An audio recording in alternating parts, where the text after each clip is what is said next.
তুমি কেমন স্বামী? তোমার মা সারাদিন আমার পিছনে লেগে থাকে, তুমি কিছু বলতে পারো না? মৃন্ময়কে ঘরে গিয়ে রেগে কথাগুলো বলে উঠল সুদীপা। কি বলবো? একটু মানিয়ে গুছিয়ে নিয়ে চলো। আর তাছাড়া তো রান্না বান্না সব মাই করে, তারপরেও কেন এত অশান্তি? কি বললে তুমি? তোমার মা রান্না বান্না করে বলে কি আমার মাথায় চড়ে বসবে নাকি? সুদীপা চোখ বড় বড় করে তেড়ে এলো। দীপা, প্লিজ, অশান্তি ভালো লাগছে না। তুমি কি চাইছো বলো? কপালে হাত দিল মৃন্ময়। আমি চাইছি তুমি আর আমি আমার বাপের বাড়িতে গিয়ে থাকি। ওখান থেকে তোমার অফিসও কাছে হবে, আর রোজ রোজ এই ঝামেলাও হবে না। এক নিঃশ্বাসে বলে ফেলল সুদীপা। মৃন্ময় কিছু বলতে যাচ্ছিল, সুদীপা ওকে থামিয়ে দিয়ে বলল, আমার বাপের বাড়ি পুরো রাজার হালে থাকবে, আর আমিও পায়ের উপর পা তুলে থাকতে পারবো বেশ। মৃন্ময় সুদীপার দিকে তাকিয়ে জিজ্ঞেস করল, কিন্তু মা বাবা কোথায় থাকবে? কেন, এখানেই থাকবে। দরকার হলে মাসে মাসে কিছু টাকা পাঠিয়ে দেবে। খুব সহজভাবে কথাটা বলে ফেলল সুদীপা।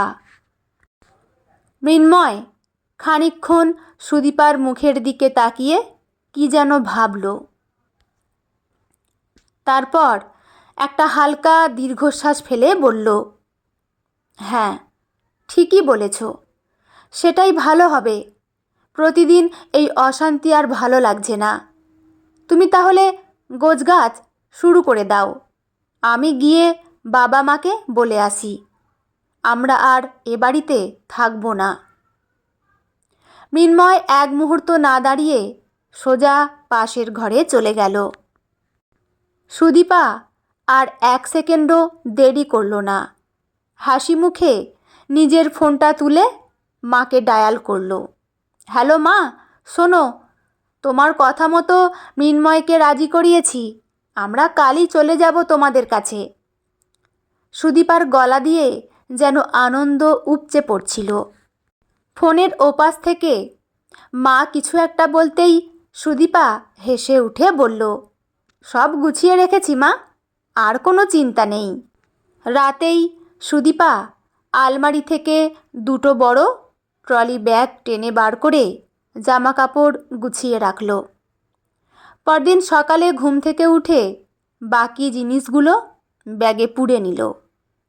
যাওয়ার সময় শাশুড়ি মা রান্নাঘরে চা বানাচ্ছিলেন, আর শ্বশুরমশাই চেয়ারে বসে পেপার পড়ছিলেন। সুদীপা ট্রলি ব্যাগ দুটো দরজার পাশে টেনে এনে প্রণাম করতে গিয়ে দেখল তাদের কোনো ব্যাপারই নেই। মুখ গম্ভীর করে প্রণাম নিলেন মাত্র।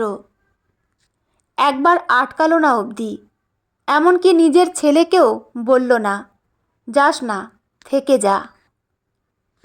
সুদীপা মনে মনে ভাবল, যাক, কান্নাকাটি না করলেই ভালো, তাহলে মৃন্ময়ও দোটানাতে পড়বে না। সকাল 10টা নাগাদ ট্যাক্সি এসে থামল সুদীপার বাপের বাড়ির দরজায়। সুদীপার মা দরজাতেই দাঁড়িয়েছিলেন। তাদের দেখেই খুশিতে ডগমগ হয়ে তড়িঘড়ি এগিয়ে এলেন। মেয়েকে দেখেই একদম বুকে জড়িয়ে নিয়ে বললেন, আয় আমার সোনামা, কতদিন পর এলি। তারপর মৃন্ময়ের দিকে তাকিয়ে বললেন, এসো বাবা, ঘরে এসো, আগে জলখাবারটা খেয়ে নাও, তোমার প্রিয় লুচি আর ঘুগনি বানিয়েছি। মৃন্ময় ট্রলি দুটো একপাশে রেখে হেসে বলল, হ্যাঁ মা, বেশ খিদেও পেয়েছে। হাত মুখ ধুয়ে টেবিল ঘিরে বসতেই গরম গরম লুচি আর ঘুগনি প্লেটে সাজিয়ে দিলেন শাশুড়ি মা। দুপুরে একেবারে রাজকীয় আয়োজন। শাশুড়ি মা নিজের হাতে কচি পাঁঠার মাংস রান্না করে থালায় সাজিয়ে খাইয়েছেন মৃন্ময়কে। রাতের খাওয়া শেষে ঘরে এসে সুদীপা খাটে শুয়ে হেসে বলল, দেখলে তো, তোমার শ্বশুর বাড়িতে তোমার কত আপ্যায়ন, তোমার শাশুড়ি কত সম্মান করছে তোমাকে, আর তোমার মা সারাদিন আমায় খিটিমিট করতে থাকে। মৃন্ময় বালিশটা মাথায় দিয়ে বেশ আরাম করে হেলান দিল। হেসে জবাব দিল, হ্যাঁ ঠিকই বলেছ, এই রকম আদর আপ্যায়ন পাবো জানলে তো আরও আগেই চলে আসতাম। পরদিন সকাল। মৃন্ময় স্নান খাওয়া সেরে তৈরি হয়ে অফিসের জন্য বেরিয়ে গেল। সুদীপার ঘুম ভাঙতে ভাঙতে বেলা তখন 10:30। ধীর পায়ে চোখ ডলতে ডলতে রান্নাঘরে গিয়ে দেখল মা কিছু একটা করছে। সুদীপা মার পিঠে হাত দিয়ে বলল, মা আমার চাটা দাও তো। সুদীপার মা একবার ঘাড় ঘুরিয়ে না তাকিয়েই খুন্তিটা নাড়তে নাড়তে বললেন, করে নে দীপা, আমার হাতে এখন অনেক কাজ। সুদীপা একটু অবাক হলো, তবে কথা না বাড়িয়ে নিজেই সসপ্যানে জল বসিয়ে চা করে নিল। তারপর 1 কাপ মাকেও দিল। দুপুর 12টা নাগাদ সুদীপা ধোয়া চুলটা তোয়ালে দিয়ে মুছে খাটে গিয়ে বসল। একটা বঙ্কিমচন্দ্রের উপন্যাস হাতে নিয়ে পাতা উল্টাচ্ছিল। এমন সময় ওর মা ঘরে ঢুকে ডাক দিলেন, দীপা আমার সাথে আয় তো, সবজিগুলো কেটে দে আর হাতে হাতে একটু সাহায্য করে দে। সুদীপা বাধ্য মেয়ের মতো বইটা রেখে রান্নাঘরে গিয়ে বটি নিয়ে আনাজ কাটতে বসলো। কাটতে কাটতেই বলল, মা একটু শাক আনতে পারতে বাবাকে দিয়ে, তোমার জামাই আবার শাক ছাড়া ভাত খেতে পারে না। তা আগে বলিসনি কেন? বেলা 10টায় ঘুম থেকে উঠলে বাজারের ফরমাশ দিবি কি করে?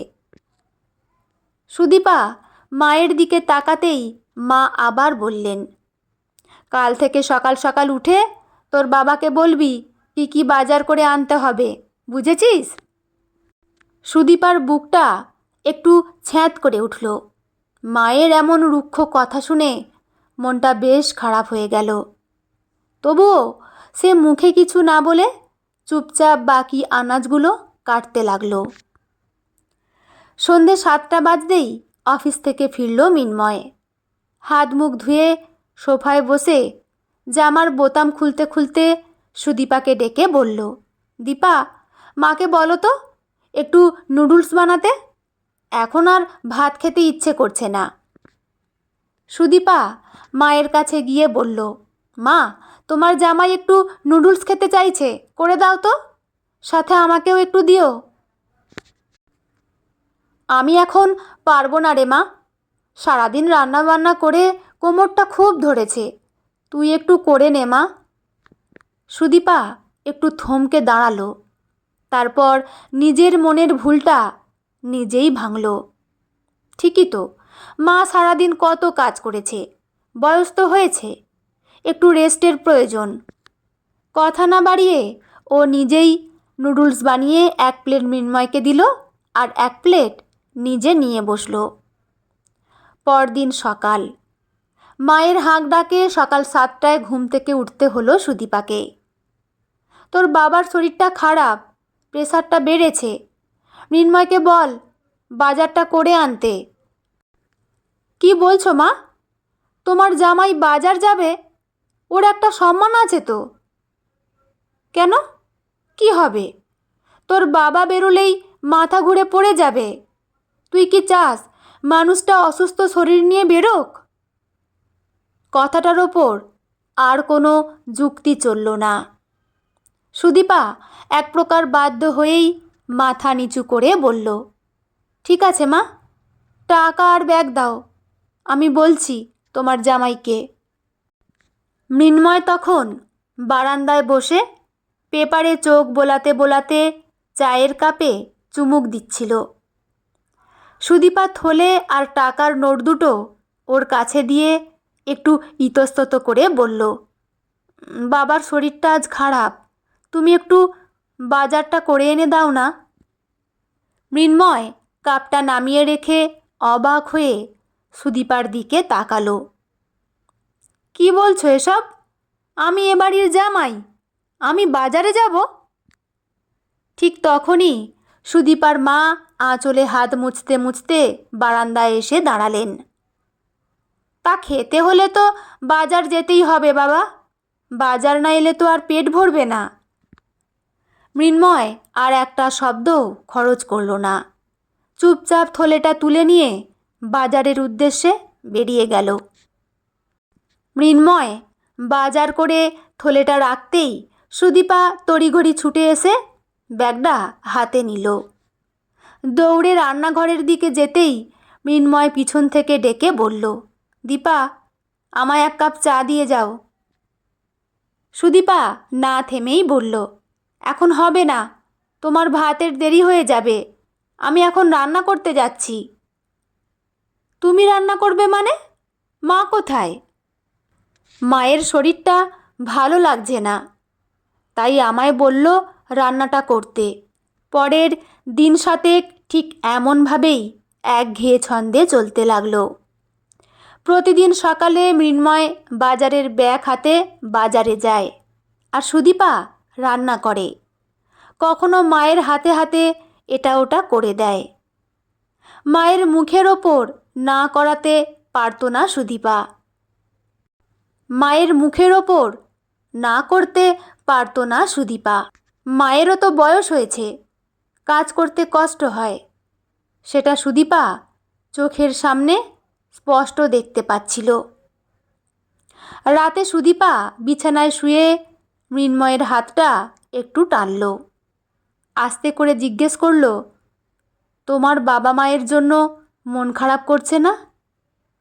মৃন্ময় ও পাশে ঘুরে শুয়ে আরাম করে বালিশটা টেনে নিল, হেসে উত্তর দিল, না তো, মন খারাপ করবে কেন, বেশ রাজার হালেই তো আছি।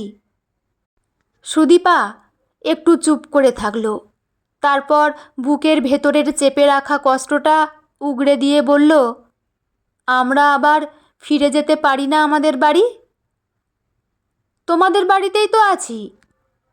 সুদীপা ছটফট করে উঠে বসে বলল, না, আমি এই বাড়ির কথা বলছি না, আমার শ্বশুর বাড়ির কথা বলছি।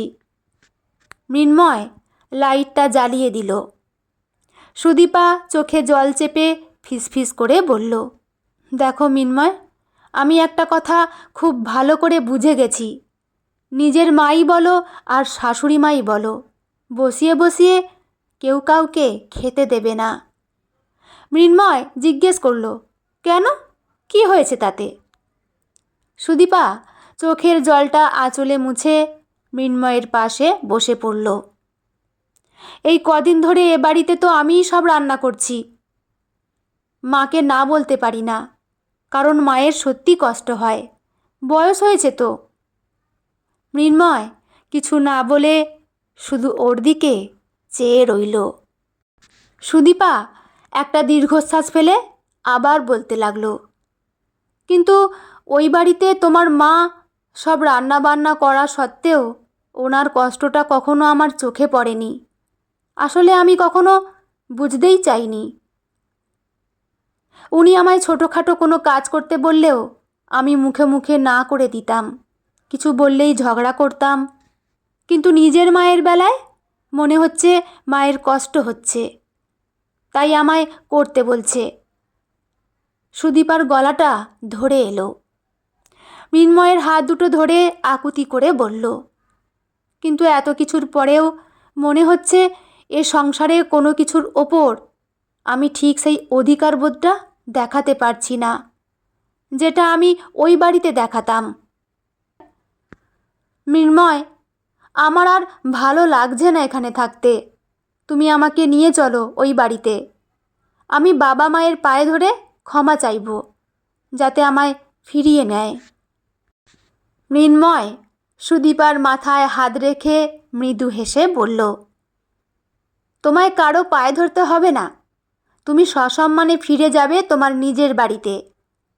আমি মাকে বলেই এসেছিলাম, তোমার বৌমাকে 10 দিনের মধ্যে তোমার মনের মতো করে ফিরিয়ে নিয়ে আসব, তাই মা আসার সময় তোমায় একবারও বাধা দেয়নি।